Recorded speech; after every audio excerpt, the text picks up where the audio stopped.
Bonjour et bienvenue dans les rendez-vous psycho. Aujourd'hui, nous allons évoquer le trouble oppositionnel avec provocation. Et pour aborder ce sujet, nous avons aujourd'hui la chance d'accueillir Audrey Platania, psychologue et directrice de formation des centres Cogiteuse. Audrey Platania, bonjour. Bonjour Émilie. Merci d'être présente avec nous pour nous aider à mieux décortiquer ces sujets et notamment donc ce trouble en particulier. Donc très tôt dans son développement, généralement aux alentours de 2 ans, l'enfant comprend qu'il peut dire non et cette phrase l'aide à affirmer son individualité.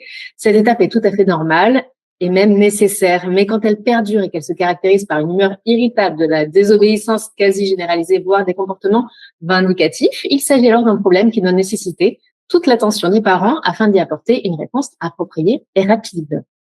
Audrey Platania, nous comptons sur vous pour nous aider à mieux comprendre ce trouble. Toute première question, comment se caractérise ce trouble chez l'enfant ? Alors, c'est un trouble du comportement, comme vous l'avez dit, qui arrive, qui peut arriver assez tôt dans le développement de l'enfant, et jusqu'à 10 ans, le pronostic est assez fluide et flexible. Les choses peuvent bien évoluer. À partir de l'adolescence, on peut, ça peut devenir plus sévère avec des troubles des conduites, avec voilà. Donc ce trouble-là, en fait, c'est un trouble du comportement qui va prendre la forme de crises de colère incontrôlables, de crises de colère classiques qu'on a du mal à comprendre et à réguler. Et qui montre toute la difficulté qu'a l'enfant de réguler ses émotions, de réguler sa colère avec de l'agressivité, avec de la violence, de l'opposition. Il peut y avoir beaucoup d'impulsivité aussi, avec des actes qui ne sont pas, qui peuvent être intentionnels, mais qui peuvent être aussi non intentionnels, c'est-à-dire vraiment un réflexe au niveau de l'attaque. Ou de la défense, un refus de coopérer, voire du mensonge, ça peut aller jusqu'au vol, ça peut aller en effet sur après des comportements beaucoup plus complexes à prendre en charge. Le parent peut vite se sentir harcelé par l'enfant.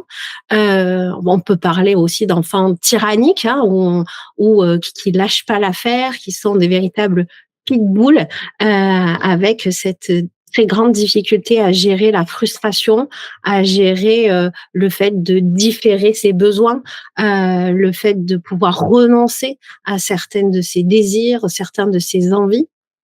Voilà, donc ça se caractérise comme ça, mais ce qui est important de savoir, c'est que c'est plus ou moins sévère, c'est plus ou moins grave, que si ça s'installe dans le temps, dans le développement, et que ça devient, comment dire, plus au cœur des relations de l'enfant, et à l'adolescence, bien là, ça demande après une prise en charge qui est plus complexe, qui est plus globale, que certains enfants, ça peut vraiment être limité au cadre familial. On a des enfants qui s'adaptent très bien à l'école. En fait, le trouble du comportement, ça comprend des étiologies qui sont très vastes. C'est comme une forme de symptôme quand même, le trouble du comportement, et qui va, le plus important, ça va être d'en comprendre l'origine, ou en tout cas les causes. Après, il y a le cas spécifique de vraiment de la personnalité antisociale et du développement d'une personnalité plus psychopathique, comme on dit. Donc là, on est vraiment dans une personnalité très particulière. Mais généralement, les troubles du comportement, ce sont des symptômes en fait d'autres choses, d'autres causes, et il faut comprendre les choses de manière plus globale. D'accord, alors j'ai bien compris que c'était assez complexe parce qu'il y avait beaucoup de facteurs qui rentraient en jeu. J'en profite donc pour glisser ma prochaine question qui concerne les origines de ce comportement. Donc, j'imagine que là aussi c'est assez complexe. Je vous laisse nous répondre. Oui. Alors on va peut-être distinguer deux grandes familles en fait d'origine de ces difficultés de comportement. Une qui serait plus la conséquence, c'est-à-dire que les troubles de comportement sont la conséquence d'autres choses, d'accord? Et qu'il y a un trouble qui est plus à l'origine, ou en tout cas qui est plus corrélé à la difficulté de l'enfant. Donc, par exemple, ça peut être tout ce qui est trouble neuropsychologique, comme par exemple un enfant qui a un TDAH, qui a un trouble déficitaire de l'attention avec hyperactivité. Donc ça, c'est un trouble neurodéveloppemental où l'enfant a un vrai déficit sur le plan de l'attention, des fonctions exécutives, donc des capacités de régulation, des capacités d'inhibition et une agitation motrice qui est beaucoup plus élevée que la moyenne. Donc en fait, oui, il y a des enfants qui développent des problèmes de comportement, de pas pouvoir différer, de couper la parole, de monter sur les tables, voilà, c'est beaucoup plus compliqué pour un enfant qui est TDAH de pouvoir réguler ses émotions, de réguler ses impulsions, ses désirs. Mais vous voyez bien là que l'origine, elle est plus neurodéveloppementale qu'à chercher chez les parents, hein, parce que ça c'est important aussi de dire, c'est que trouble du comportement, souvent la première réaction qu'on a, c'est la faute des parents qui laissent trop faire, c'est un cas trop permissif. Enfin, ça va être vite la faute des parents. Alors que non. Alors, ça peut, mais c'est une proportion. C'est par rapport au champ des possibilités qu'il y a d'expliquer ces troubles du comportement. Et une des possibilités, c'est-à-dire pas toutes, c'est-à-dire que c'est pas parce qu'on a un enfant qui a des troubles du comportement que bim, il est TDAH aussi, hein, mais ça peut être ça. Après, ça peut être des difficultés de langage aussi. Chez les tout petits, la difficulté d'entrer dans le langage, de pouvoir mettre en mots ses désirs, ses émotions, ses colères, ses frustrations, va générer des passages à l'acte. Enfin, ça va se jouer dans l'agir, et on a comme ça toute une cohorte d'enfants qui, à l'entrée à la crèche ou même encore à la maternelle, hein, pour ceux qui ont vraiment un retard de langage, n'ont pas les mots pour dire et du coup vont bousculer, vont mordre, ça va C'est la entraîner. frustration qui va sortir de cette manière-là un peu violente.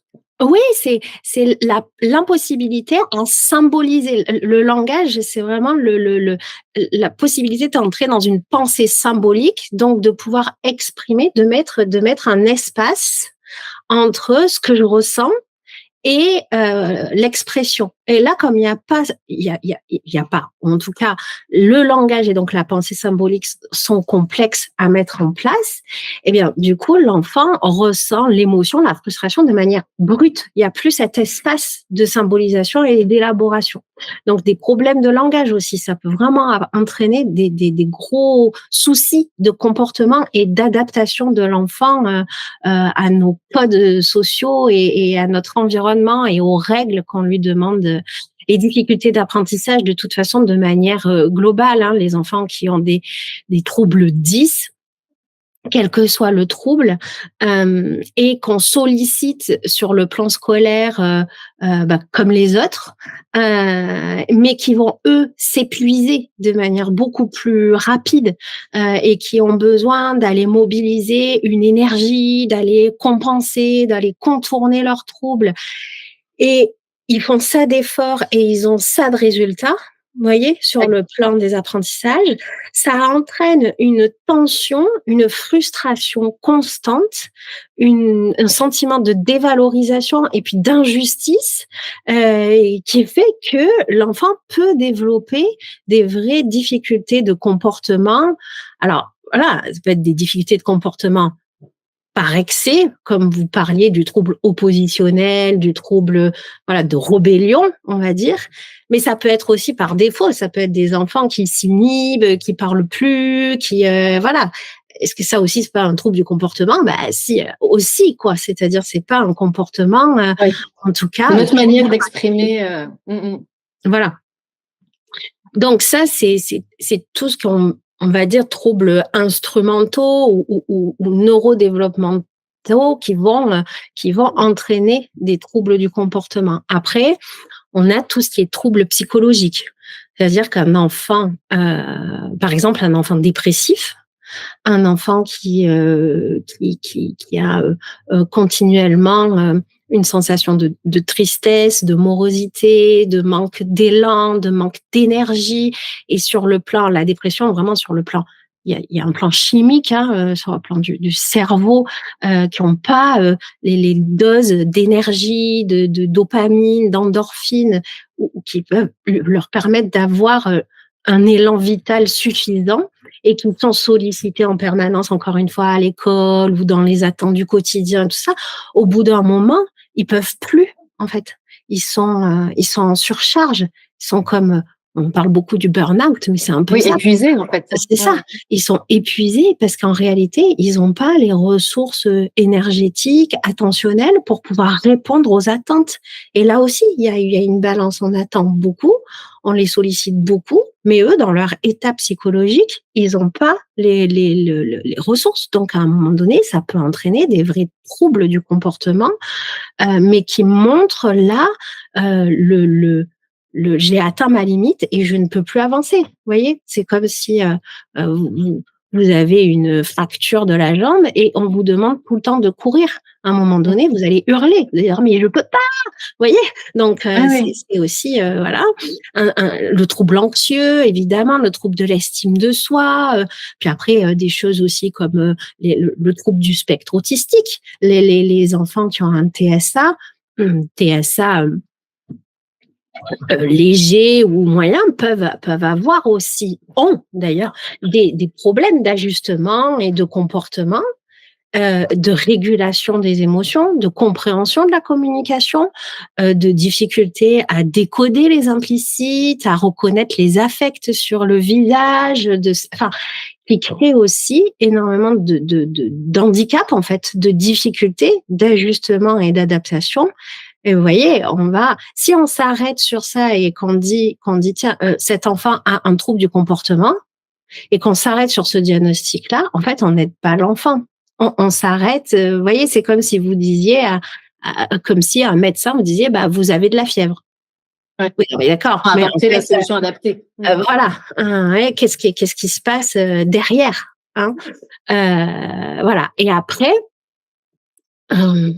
Donc ça, c'est très important de pouvoir faire un bilan psychologique complet, de pouvoir aller investiguer la sphère intellectuelle, cognitive, de personnalité de l'enfant. Vous voyez, parce que il a des troubles du comportement, mais c'est important aussi d'aller éclairer de manière très globale, parce que ce trouble du comportement, en fait, son origine peut être vraiment ailleurs. Donc, il faut aller investiguer de manière très globale pour pouvoir prendre en charge le trouble du comportement de manière ajustée à l'origine du trouble du comportement. Oui. On comprend du coup la nécessité effectivement de déceler dès que c'est possible, en tous les cas, ces troubles. Et puis, mais c'est vrai que c'est pas évident parce qu'on a un système qui, notamment, enfin voilà, on parle de l'éducation, etc. On a un système qui est ce qu'il est et qui peut pas dresser chaque enfant en particulier. Donc c'est vrai que ça va être particulièrement difficile de pouvoir encadrer, notamment dans ce cadre scolaire, dans tous les cas, d'aider ces enfants-là qui en ont besoin. Alors, on comprend toute la complexité de la chose. Il y a, j'imagine, des solutions. Les origines, vous venez de le dire, sont assez diverses, complexes. Les solutions, j'imagine qu'il en est de même. Est-ce que vous pouvez nous dire ce qu'il en est? Après, il y a d'autres types d'origines aussi.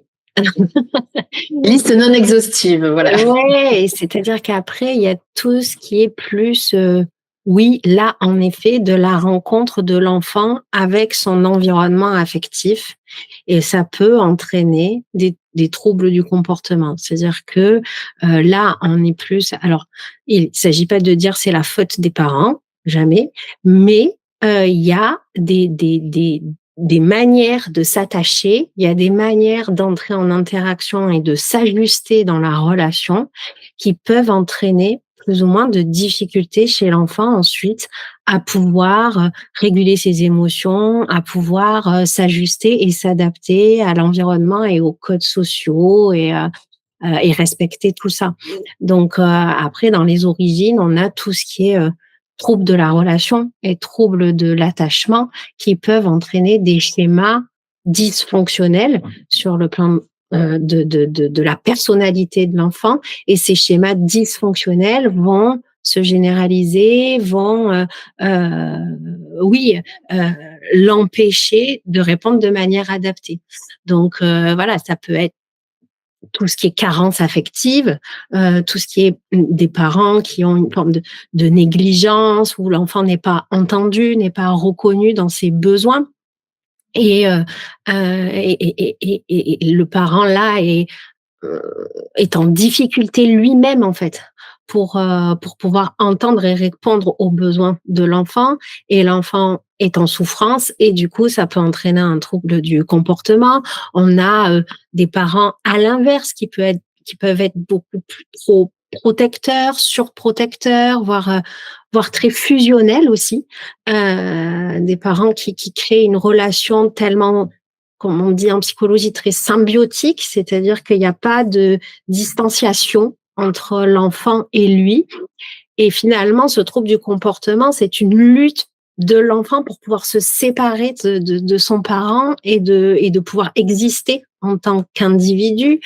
Après, ça peut être aussi des parents qui ont des attentes très fortes par rapport à l'enfant, qui ont une forme de rigidité et de projection, d'exigence sur l'enfant, et ça va engendrer une forme d'anxiété de performance et de modélisation de l'enfant. Et là aussi, finalement, c'est une lutte qu'a l'enfant dans l'opposition de pouvoir s'affirmer, de pouvoir enfin, la révolte, elle est constructive. Là. Vous voyez, il cherche finalement à se dégager de l'anxiété et des attentes parentales pour pouvoir se construire. Et après, bah oui, évidemment, on a le parent qui est trop permissif, qui a du mal à dire non, qui a du mal à affirmer, lui, ses limites, à frustrer son propre enfant. Et l'enfant, là, va avoir des vraies difficultés à sentir les limites et le contenant du cadre parental, et donc va avoir un sentiment tel de toute puissance. Et là, il faut bien comprendre que cette toute puissance, elle l'angoisse et elle insécurise énormément l'enfant. Oui, les enfants ont besoin de règles. Voilà, voilà. C'est comme on dit, dire non à un enfant, c'est un acte d'amour. Pouvoir frustrer son enfant, c'est un acte d'amour, parce que c'est le mettre en sécurité, c'est l'aider à se sentir régulé et contenu dans toutes ses émotions et ses impulsions. Et par moments, un parent couvert de la bienveillance, de l'écoute de l'enfant, de pouvoir faire le mieux possible. Le parent, il cherche toujours à faire le mieux possible. Bien, il va avoir cette difficulté à poser une fermeté sur le plan du cadre qui peut entraîner ces troubles du comportement. Voilà. Ben, après, il y a tellement de schémas. Il y a aussi le parent qui est plus rejetant, voilà, qui va avoir du mal à accepter l'enfant tel qu'il est, parce que pour plein de raisons, parce qu'il lui rappelle le mari qu'elle a eu et qu'elle déteste, et enfin pour plein de raisons. Qui va avoir une forme de comportement, de posture un peu dans le rejet, plus ou moins nuancé, plus ou moins fin, mais que l'enfant va ressentir. Et ce trouble du comportement, il va venir là contre, comme une manifestation de sa peur de l'abandon, de sa peur de la séparation. Donc, vous voyez, il y a vraiment aussi après, sur le plan plus fin, plus psychologique, des tas de schémas qui sont à en prendre en charge, autant chez l'enfant que chez le parent. Et en termes de solutions là, pour ces cas spécifiques-là, il faut prendre en charge l'enfant, mais il faut aussi proposer aux parents de la guidance parentale pour l'aider à éclairer ses propres émotions, ses propres comportements, et tenter le mieux possible d'améliorer l'ajustement, l'accordage, comme on dit en psychologie, la manière de s'accorder pour tenter au mieux de permettre à l'enfant de trouver d'autres schémas relationnels dans lesquels ensuite il pourra rentrer en contact et en relation avec le monde qui l'entoure, quoi. Bon, effectivement, donc parents, on dit toujours que c'est le métier le plus difficile du monde. On vient encore d'en exprimer les causes, les raisons. Quels conseils vous pouvez donner comme ça déjà aux parents en termes j'allais dire d'éducation. Enfin, quels conseils de manière générale peut-on donner aux parents? De manière générale, je trouve que le trouble du comportement, c'est vraiment très complexe, on l'a déjà dit, mais très vicieux, en fait. Parce que, quand on a un enfant qui est dans l'harcèlement, qui nous agace, qui nous irrite, qui est jamais dans la coopération, la première réaction qu'on a, c'est d'avoir envie de lui faire la morale, de le de le cadrer, de le rejeter ou de le voilà, parce que on rentre nous-mêmes en résonance avec les difficultés de l'enfant. Sauf qu'après, c'est un cercle vicieux parce que souvent, non, tout le temps, en fait, l'enfant, il a besoin de liens, il a besoin de sécurité, il a besoin de se sentir entendu, il a besoin de se sentir compris, il a besoin de valorisation donc si vous voulez, les troubles du comportement vont éloigner l'adulte de l'enfant. Vous voyez? Il va tellement être agaçant qu'on va le mettre au bout de la classe, qu'on va le mettre au coin, qu'on va le punir, qu'on va voilà. Je dis pas qu'il faut pas punir, hein. Je n'ai pas dit ça, hein, d'accord? Oui, apporter l'attention nécessaire en tous les cas, c'est ça. Mais voilà, je trouve qu'un des pièges du trouble du comportement, vraiment, c'est que on est tellement agacé par cet enfant qu'on va le vivre tellement sous un format de tyran que on n'arrive plus à rentrer en contact avec lui d'une manière étayante, rassurante, alors que lui, son besoin, il est là. Il est dans la construction d'un lien sécure et ajusté. Donc, poser des limites, punir un enfant, mais finalement jamais dans l'humiliation, jamais dans la dévalorisation, jamais dans faire peur à un enfant ou dans la menace ou dans le chantage. Enfin, ça, on peut être tellement mis à bout par ce type d'enfant que les réactions, on va dire, impulsives, nous-mêmes, qu'on peut avoir avec ce type d'enfant, vont nourrir encore le trouble. Vous voyez? Donc ça demande vraiment d'avoir une posture intérieure, de dire: «OK, c'est pas moi qui suis attaqué, c'est pas moi qui l'attaque, en fait». Il y a une souffrance psychologique derrière, qu'elle soit neuropsychologique, avec un trouble, avec une atypicité sur le plan de son fonctionnement, ou qu'elle soit plus psychologique, pétrie, dans sa personnalité. C'est pas moi qui l'attaque, en fait. Il exprime quelque chose. Il exprime quelque chose. Donc là, c'est ce fameux cadre ferme et bienveillant qu'il s'agit de trouver, qui est pas simple à trouver, on est bien d'accord, mais où il y a le non. Non, en fait, ça passera pas. Tu monteras pas sur la table, tu te rouleras pas par terre, tu n'arracheras pas des mains, ceci ou cela, tu ne me harcèleras pas, voilà. Ça, c'est non. Mais par contre, une présence et une disponibilité pour tenter de comprendre avec toi comment je peux accompagner ta frustration. Donc, de se poser toujours en tant que